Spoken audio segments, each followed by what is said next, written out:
coming at you with another IKEA hacks finally. Yes. Hello guys, welcome back to my channel. It is Drew here from Lone Fox, and today I have another IKEA hacks video for you. I'm obsessed with IKEA, and you guys really seem to like the IKEA hacks that I do on my channel, and I love making the IKEA hacks. One of my favorite things is just knowing I'm doing one of these videos and going to IKEA and spending like 18 hours there, then putting all the stuff into my car, leaving it in my car for about a week so my car smells like Swedish meatballs and cardboard and IKEA, just the scent of it, you know? It just has a specific smell. And besides the point, I'm doing an IKEA hacks video for you today. I'm going to be taking stuff from IKEA and just turning it into new things. I'm really excited because today's video actually has some furniture. I have a basketball hoop, which, yes, I know kind of sounds crazy, but you guys are gonna see it. It's actually really chic and really fun. I have a super fun hanging pendant light that looks so pretty and so like Urban Outfitters Anthropology inspired, which I think is going to be perfect for anyone that loves that kind of like bohemian urban space. And I'm just excited for you guys to see this. And if you have not already, make sure to subscribe to my channel. I post brand new videos every single week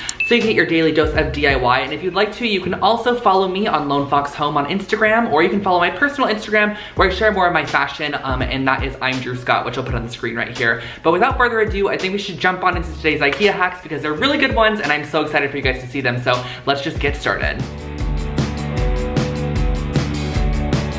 Alrighty guys, so kicking off this video with a super simple project. We're using the Trampa doormat, and for additional supplies, you're just going to be needing some black paint and a paintbrush of your choice. And this is all going to be freehand. It's super simple and easy. And honestly guys, you can find so many funny doormat ideas on Google if you type in doormat. Ideas, I guess you could say. I just think that some of them are so cute. So basically what I did was I used a paintbrush and I used the width of the paintbrush to actually do the letter, like the line blocking on each letter. So I spelled out the word hello in the bottom left-hand corner. So when someone goes up to your door, they're going to be greeted with the word hello, of course. So I just used my black paint, and with this kind of doormat texture, I suggest kind of stippling the paint down into the actual mat because I find that you get a better color payoff that way. And I just simply went all the way around, and then I let it dry, and then I did one more coat of it on there just to really get it locked in there. And as you can see, I'm kind of pressing and stippling downwards to get that color payoff to be really dark and very opaque. And then I flipped the mat over, and I'm gonna put goodbye on the opposite side. That way when your guest leaves, they're gonna read goodbye in their direction when they leave. So it's kind of like a double meaning doormat, I guess you could say. I think it's really cute and fun. So I did goodbye on this side. Again, I freehanded it, but if you want to, you could get like letter stencils, or you can just print out the word and kind of just trace around it, cut it out, and have a little bit more of a simplistic look. But I just freehanded it, and I think it turned out great.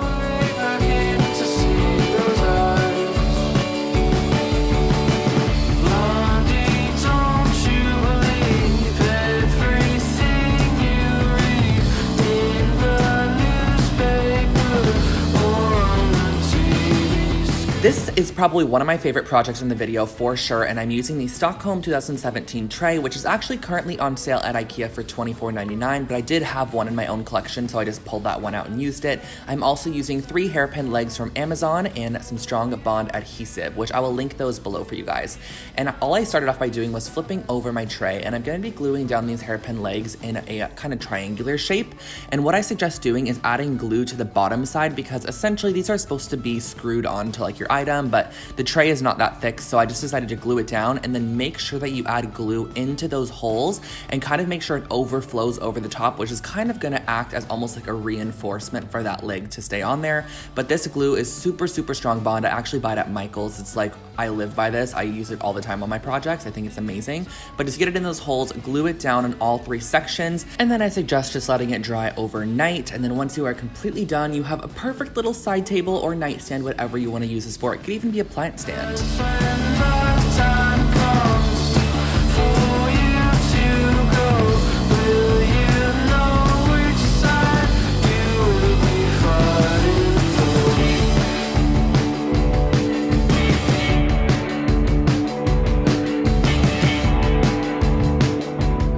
Now this is a little bit of a different project for my channel, but I thought it was cute for like a boys' room or something, so I'm using the Lindronde circular object, and whatever the name of this bag is. And also for additional supplies, just some scissors and hot glue. So I'm pulling out the Lindronde circular object and I'm constructing it. You just have to twist it into the base. And then once that is done, I pulled apart my little market bags.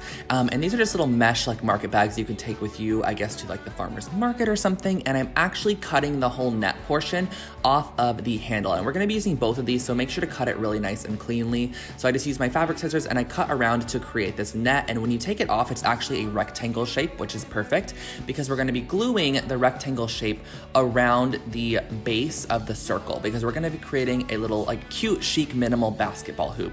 And you're just gonna go around the outside edge of this and glue it down. I just add like a little tack of glue at every intersection and then I glue the opposite intersection onto it. It's pretty self-explanatory, and I actually think I say self-explanatory so much I need to make merch that says it's pretty self-explanatory because it seems to be my favorite thing to say, and you guys have been suggesting that in the comment section, which I think is so funny.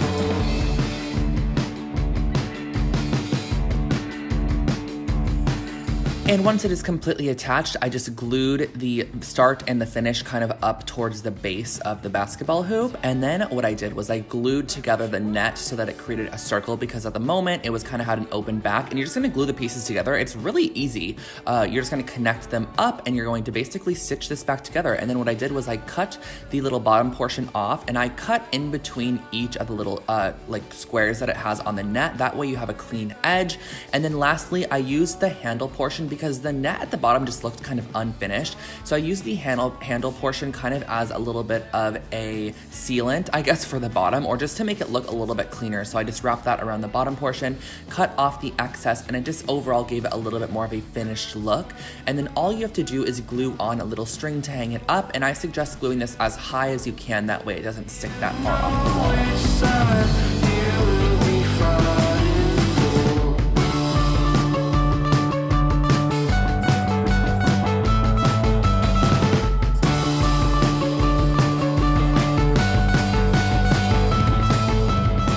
And saving my personal favorite project for last, we are starting off with this woven snitted basket. I think this is pretty new to IKEA's collection, or not super new, but definitely within the last year. And I'm also using one of the Hema hanging cords, and for additional supplies, you're gonna need wire cutters and some hemp cording as well. So I'm starting off with my wire cutters, and I'm basically gonna be cutting the handles off this basket. You could leave them on if you wanted to, but I really wanted it to have the appearance that this was created as a pendant light shade and not a basket turned into a pendant light shade. So you just have to go across and cut these off. I suggest wire cutters because they kind of grip onto this caning a little bit easier, and it just cuts it super simply. And then all you have to do is just pull off all those pieces and kind of tug up a little bit. There are a couple of nails in there. Once you pull it off, you have these handles, and I actually kept these handles because I can definitely use these on future projects if I need handles somewhere, and just kind of recreate this sort of caning effect. So I did the same thing on the opposite side by taking off the handles.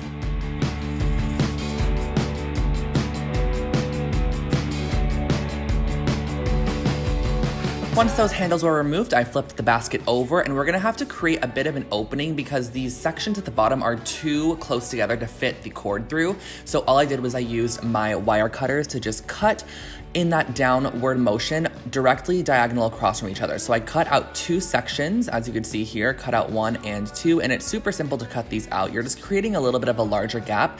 Then I flipped it completely 180, and I did the opposite side as well by cutting out the inside section here, just to create an opening where we can put the cord. This is kind of what it looks like once those are done. So this is the cord that we're using, and I'm gonna feed it up through the bottom and up through the top, I guess you could say. And then once it's all the way up, I'm putting it back down. We're wrapping this around the center section so that way we can get the light really centered in there. And I flipped it over in order just to tie it right at the base here.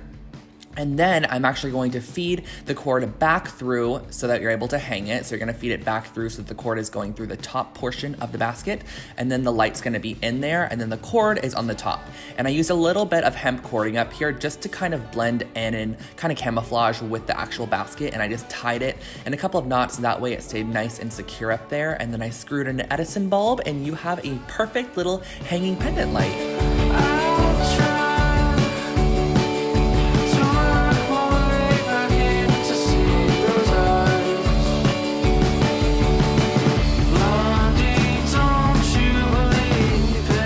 And those are all of my IKEA hacks for today. I hope that you guys did enjoy them, and I hope it gave you some inspiration of things you could do with your current items that you might have in your house that you're just kind of over with, because I know sometimes I buy things and then after like a year, I'm just like, what can I do with this? What can I reinvent it to make? I'm also gonna make sure to link everything that I did use in the description box below in case you do want to take a look or purchase it for yourself. And then of course, all of the IKEA names and stuff was throughout the video. So jot those down if you want to recreate some of these items, and I hope that you did enjoy. I would love to know which was your favorite project. Honestly, if I don't have a use for it right now, but it would be that pendant light. I just absolutely love the way that it turned out, but I actually do have a use for that side table. I'm gonna put it right next to my bed, new nightstand. So excited about that. But thank you guys so much for watching. Don't forget to subscribe and turn on the little bell next to the subscribe button. That way you get notified when I upload brand new videos. And you can also follow me on Instagram, which is Lone Fox Home, where I post more behind the scenes type stuff, and then also some additional just home inspiration over there. So thank you guys again. I hope you have an amazing rest of your day, and I will catch you all in the next video. Bye guys.